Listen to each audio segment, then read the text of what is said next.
Welcome to the MS-Perspektive podcast, Perspective with a K as I'm German. I'm Nele von Horsten, MS patient, patient advocate and author.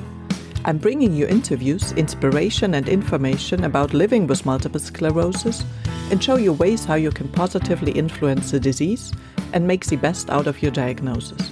On ms-perspektive.com you will find the show notes, 11 free tips as a PDF and lots of other information. And now the show begins. Thanks for tuning in again and welcome to episode number 120. From MS to Advocacy, how one young scientist is changing the conversation with Luigi Azzarone. And now enjoy the interview. Hello Luigi, it's such a pleasure to have you on the show. Thanks for being here. Hello, thank you for having me. And before we actually start, Luigi, it would be lovely if you could introduce yourself to the audience so they know who is with me on the podcast today. Yeah, thank you very much. So I'm Luigi Azzarone, and I'm a neuroscientist, and I'm also a patient living with MS. Actually, I was diagnosed with MS 10 years ago. And since then, I decided to do something and to become a neuroscientist and then eventually researcher. And in order to do something that was meaningful, to fight in first line for MS. That was the big deal at that time. But after that, I can say I did it. And now I'm working on a small pharmaceutical company that is actually developing a new disease-modifying treatment for MS. And so I'm into research, but at the same time, I've also touched different fields during the drug development, like regulatory affairs, like access. So I also earned a master in regulatory affairs. So as you may see, I'm touching like 360-degree all the complete scenario of developing drug, from the finding something that may be interesting into the laboratory and then bringing that to patients. Great. I mean, that's really a bonus for your company that you are a very much interested scientist, because you can, in a way, kind of try to treat yourself by developing new drugs. That's good. I mean, I came across you when I saw that you were speaking at the European Parliament. So, and you represented young people with MS. What was that experience like for you personally? Mm-hmm. Yeah, for me, it was like the best thing that I've ever experienced in my life, because it was very exciting to get on the panel there and for representing all the people with disabilities, and especially in my case with MS. I had this opportunity thanks to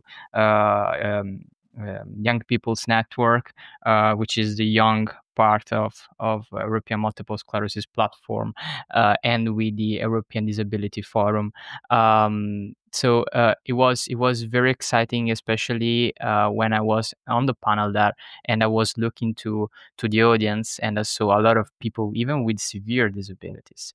And so at that time, I felt more and more the responsibility of what I was going to say, and what were maybe the things and the themes that maybe we were going to touch, and even the debates that may arise from these themes, because I know and I'm aware that there are a lot of people that are facing several issues, maybe issues that I'm not facing myself in the first place. But at that time you have to bring your own experience, and you have to generalize and even to think to maybe other difficulties that are not actually properly mine, but are coming from other. So you have even to put yourself in other shoes and say, okay, maybe this is not something that I'm experiencing, but at the same time I have to talk about it because I know that this may be an important issue. Yeah, I know what you mean, because luckily I have kind of a mild MS, but of course I'm aware of all the issues that are coming with that disease. and which are very commonly. So, what were your key messages you wanted to share with the policymakers and other young European advocates?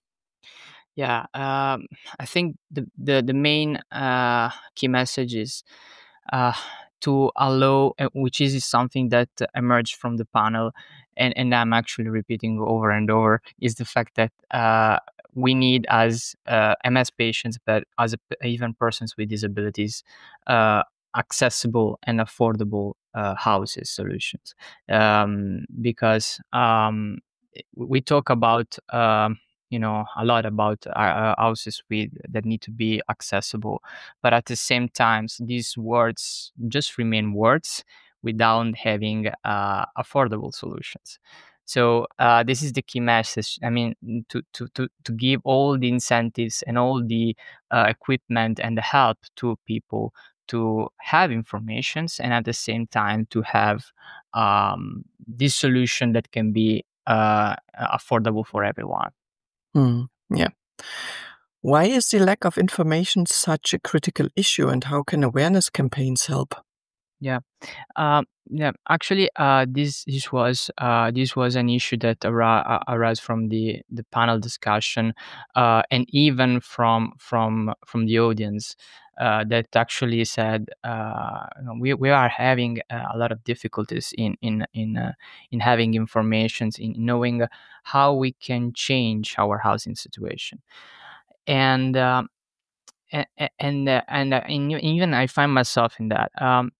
Lack informations can mean a lot of things. We were in a panel of housing in Strasbourg, but I even find myself in the when I was diagnosed in first place. Um, so for remaining just in the housing, you can have a disability during your life. So like all of a sudden you are, from one day to the other, you pass from being a normal person to a person with disability. So you need to adjust your house, you need to have extra space and all these things. um, but sometimes it is not enough. So you need to know from local entities, your country, what are the things that you can actually do to change your situation. Even incentives to reshape and remodulate your house, even to maybe afford a new house that is accessible. So all this information are lacking in my country, in Italy, but a lot even in other countries I've seen in during the event. Hmm. Yeah, I think we have issues here as well, and I mean, I've talked to some patient organizations. They are distributed in Germany via the different areas, and some take care of that situation and try to help, especially when you have really difficulties and need more support. And some others, I think don't touch it more or less. Maybe they give some advice, but are not really taking care much of it. Yeah, But yeah, so I know that even on just touching a little bit the point of the awareness campaign. I know that it is very difficult if we think as a Europe thing. I mean that it is a thing that needs to be more national. Uh, I know that it is difficult because Europe may give some guidelines, but then who actually is adopting these guidelines and then implementing it are the nations. Um, and this is one common thing between a lot of actually different aspects. Uh, but I mean, something needs to be done either at European level and especially at local, national level. Mhm. yeah, absolutely. So you already gave some practical solution for policy changes. Were there any others, or um, Mhm.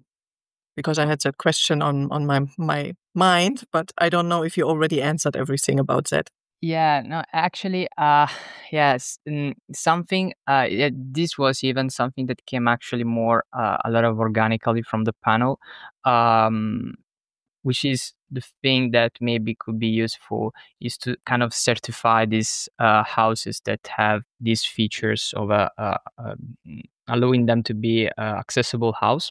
Mhm. Maybe objective features that may be recognized as such and can be certified by at European level as accessible house. And one thing that I had to that point was that maybe an European fund can be put in place, so to give incentives to the owners of this house that are certified, in a way that people with disabilities that want to buy it or to rent it may afford them in a lower price respect to normal people. This is one of my of my proposed solution that maybe can match, accessibility and affordability Mhm. together. Yeah. Yeah, which is a good one. I mean, houses are not affordable at the beginning, right from the start. Yeah. I guess in many, yeah, more populated areas, and especially then when they have certain features which makes them interesting for people Mhm, with disabilities. mhm. Yeah, you mentioned transitioning existing buildings into accessible homes. Can you Yeah. share more on how this could work in practice? Yeah, this is strictly connected with the previous point that we've touched before, because actually, transitioning your house from previous house to one that may be accessible can be a more the fastest way in a certain sense, uh, even if it's not so cheap as we may think, because there are a lot of things to rebuild, but it is the faster for sure. And this is very in line with the fact, especially if you have some disabilities like multiple sclerosis, that you find out like when you are in the 20s or 30s, most of the times. And then it depends how it strikes you, if you are not able to walk anymore and all these things, and then you should reshape all the things, which is the fastest thing. uh, but at the same time, this is very connected with the affordability, because from one side, this solution is not cheap. I'm not saying that it is cheap, but it is way cheaper than buying a new house, Mhm, which is affordable and accessible at the same time. But and this point is even crucial if we think about another issue that came out from the panel, which was a data that was shown from European Disability Forum. That was the fact that the 69% of people living with disabilities are in industrial area. Um, I see a lot of things behind this data.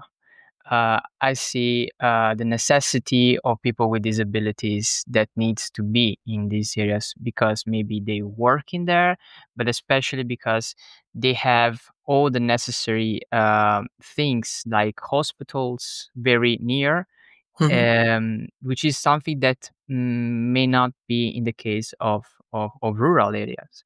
But this not does not reflect necessity, the need and the desire of a person. Maybe a person wants to stay in a rural area, so we are like giving that for guaranteed. And so in rural areas especially, there are a lot of old buildings that you need to adapt, so you have to do more work in there, respect to industrial cities. But at the same time, it is even a way, if a person wants to stay in a rural area, to slow down with demands in the industrial area. I mean, especially in industrial area, prices are going up and up and up. mhm, This given by all these features that I've mentioned, especially for work. If we are like in Italy, a lot of people are migrating to Milan. mhm. I'm actually even near to Milan, because you have good hospitals, you find job easily, and all this stuff. But this makes even the cost of the rent of every house that you're finding very high. And so this is even a way to fact that you are kind of requalifying the houses that are in a more rural area. You are kind to even bring down this issue because maybe they are not so in the city, so you can afford them. This is very very complicated aspect that has his roots even in the way we are imagining jobs for people in general, but especially for people with disabilities. Like uh, I think that this is very linked even with the possibility of giving the opportunity of like remote working Mhm. in a way that a person can stay outside from the industrial area. And so as you may see, this is a very complicated theme. There are a lot of aspects that we we need to touch to talk. It's not easy. It's not easy at all. Yeah.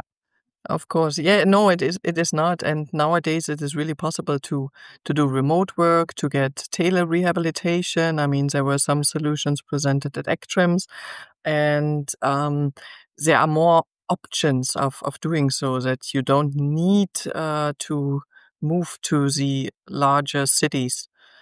And it's the same in Germany. You need good internet access. Mhm. That's not always the case in Germany, and you are sometimes very shocked where when you go to certain regions and you don't have good internet. But they are working on that topic, and hopefully everywhere else as well in all different countries. But yeah, Mhm. it could be lovely and more relaxing to live in a rural area, because you can go outside and you can enjoy or roll outside, whatever Yeah. it Yeah. takes for you. Yeah.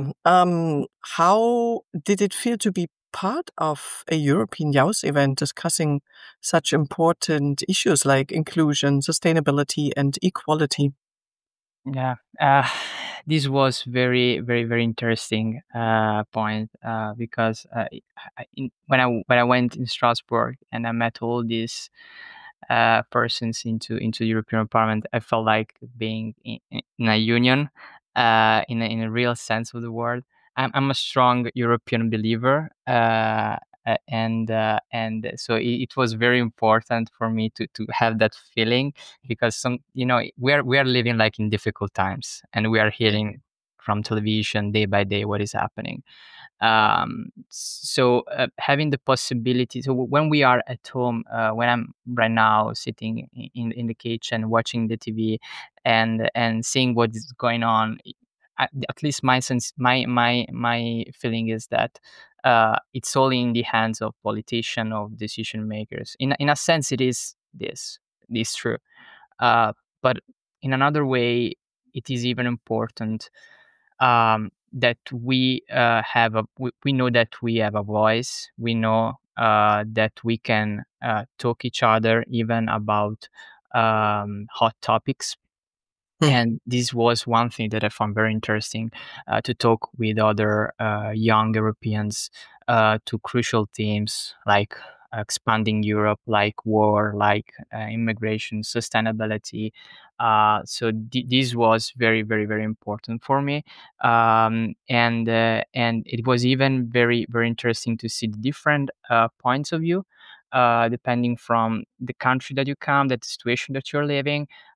This was especially for the Green Deal Mhm. aspect, and I found that actually, we think that there are representatives or countries that maybe uh, are not kind of uh, they do not want to adopt certain things that we feel that in a more moral way it's right, like for example stopping the production of cars that are going um, um, of cars that have a certain impact in terms of pollution within the 2035.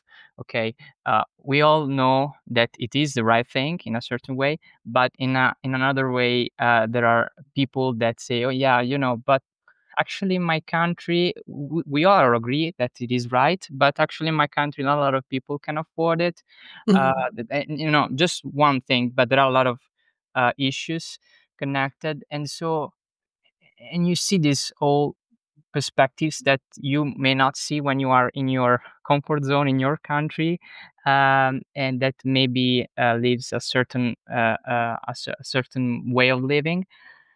And but this is, I think this is what Europe is about.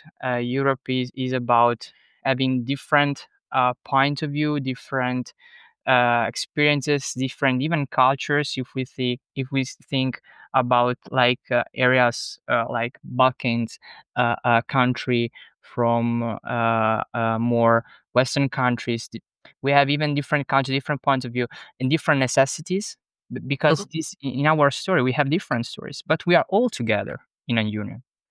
So European Union in that case came up to me like a different perspective, different views, but in a way we have to find common decisions. Mhm. And so inclusivity Yeah. is the word that emerges the most in the European sense. Yeah. Yeah.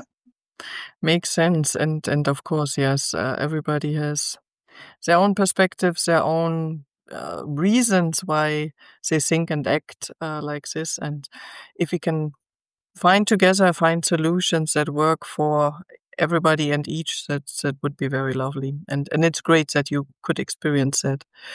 Coming back to your neuroscience Yeah. work, I mean, it's very interesting studying neuroscience while living with MS. How do you balance these two roles, the researcher and the patient? Is it sometimes, I don't know, scary, or is it always exciting? How is it? Yeah. uh, Actually, just to start, I made a poster about this in during the annual conference of European Multiple Sclerosis Platform this year in Prague. Um, my experience is that at the very beginning, when I was diagnosed with MS, I I I didn't think that approaching advocacy was the right thing to do, because my approach was the lesser I think to the disease, the better I stay.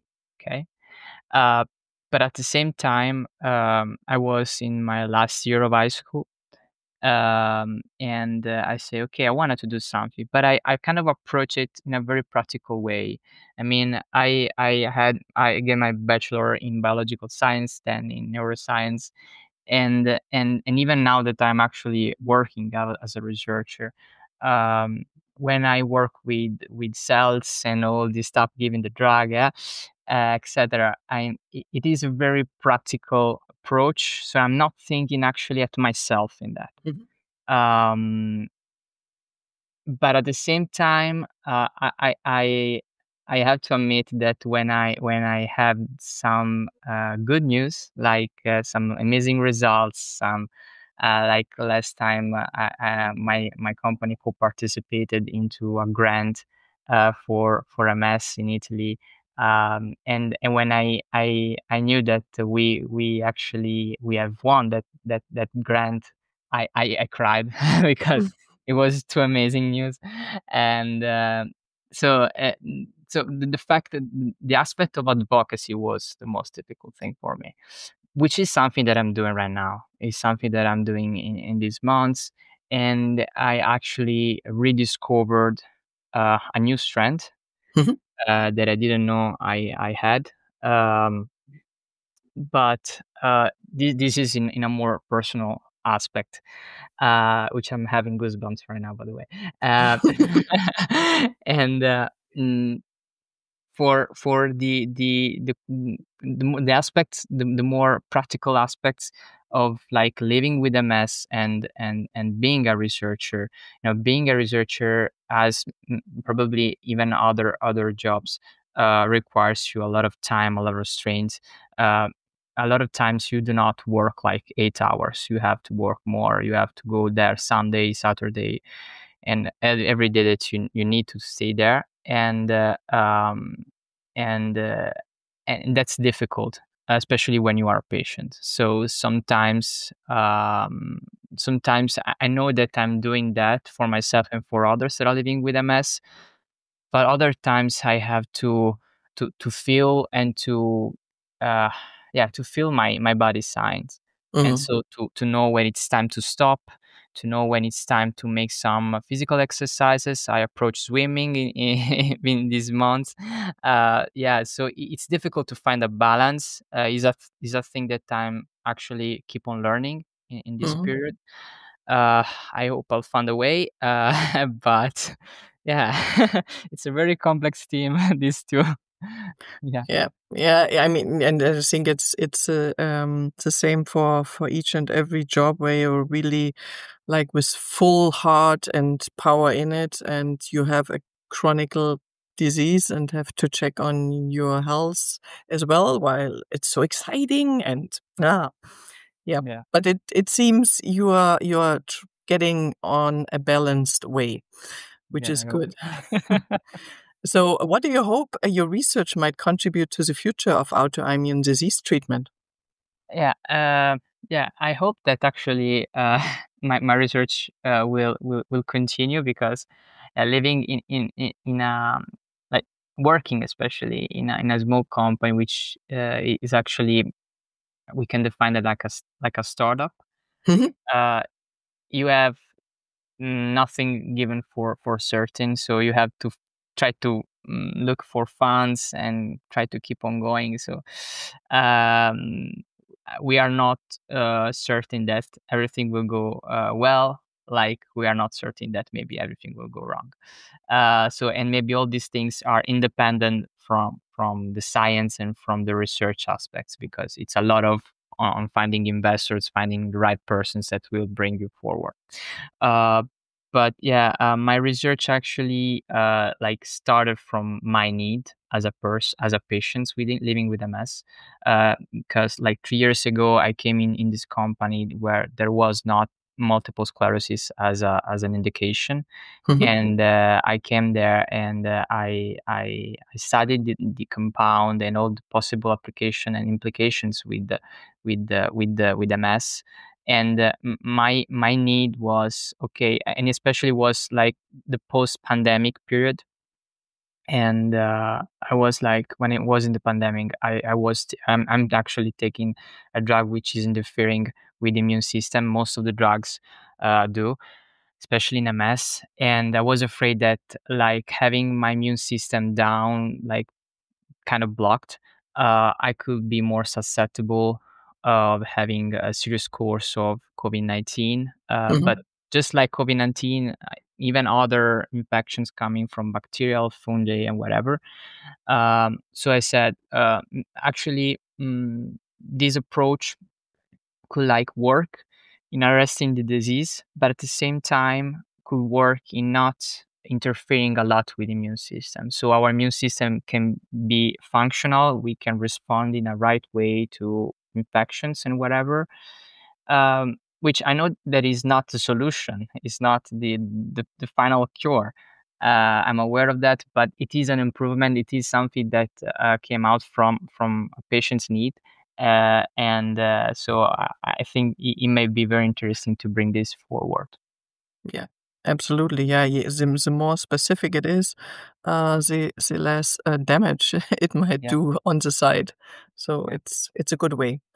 Okay, we are coming to the quickfire Q&A session. Complete the sentence. For me, multiple sclerosis is Chain. Should I explain that? a little bit maybe. Yeah, it's a chain, because I like, I feel that like a chain, because when I have to move to another part of Italy, or especially if I think in the future I may move in another country, I have to find all the like the right hospital, where to take the medicine, and a lot of bureaucracy behind that, Mhm. which makes me feel like a chain. Mm, okay. Which website can you recommend for people living with MS? In Italy, there is the Italian MS Society, which is AISM. Then, of course, I can recommend the European Multiple Sclerosis Platform website, or even the MS International Federation, or the even International MS Society. Yeah, all these sites are very good to have Yeah, all the information. Yeah. Yes. And they are all evidence-based data, which is important. Yeah.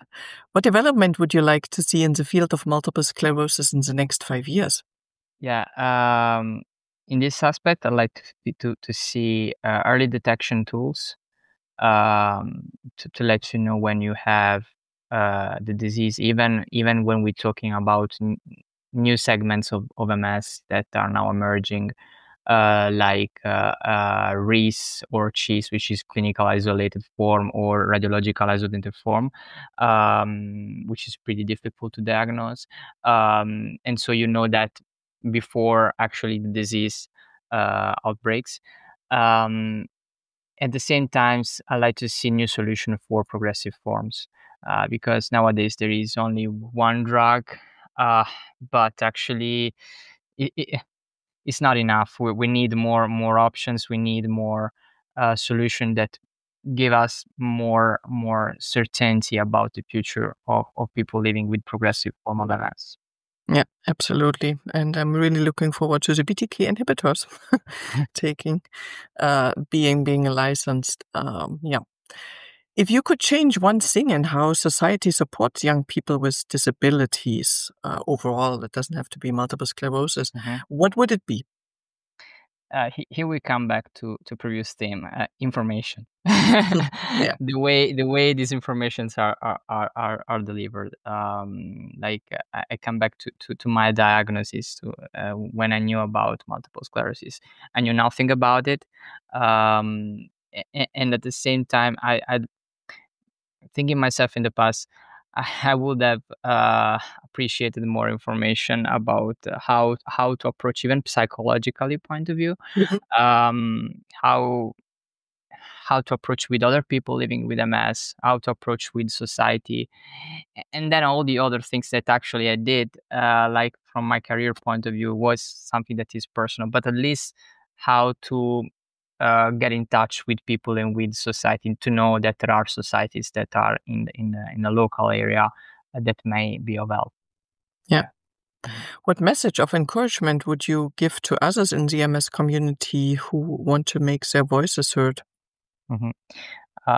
To connect and to talk, because I think that like every voice is important, and to not underestimate yourself, because everyone with MS, especially MS, which is a disease which is different from person to person, you are unique in your sense. You have your peculiar necessities, and so everyone in MS benefits from your voice. Okay. Absolutely. Totally agree. How and where can interested people find you online, Luigi? Yeah, I'm actually in on LinkedIn, Mhm. with my name, normal name, or you can find myself in Instagram. And like my name is, you can find either like Luigi Azzarone, or it's real Gjet, which is another name that I had to find. Yeah, I'm on Instagram and LinkedIn. No other social media. Oh, that's already two options to You get are in enough. touch with you. And of course, I will put them in the show notes, the links, and in the blog article, which always comes with the podcast. Luigi, thank you very much. I hope to meet you at one of the upcoming events, maybe next Sure. year. I think EMSP will be in Berlin. Haha. Yeah, I love Berlin. Berlin is great. I mean, I'm going next weekend to another um, event to Berlin, and I will take my 2 kids. Hopefully, it won't be Cool. too hot.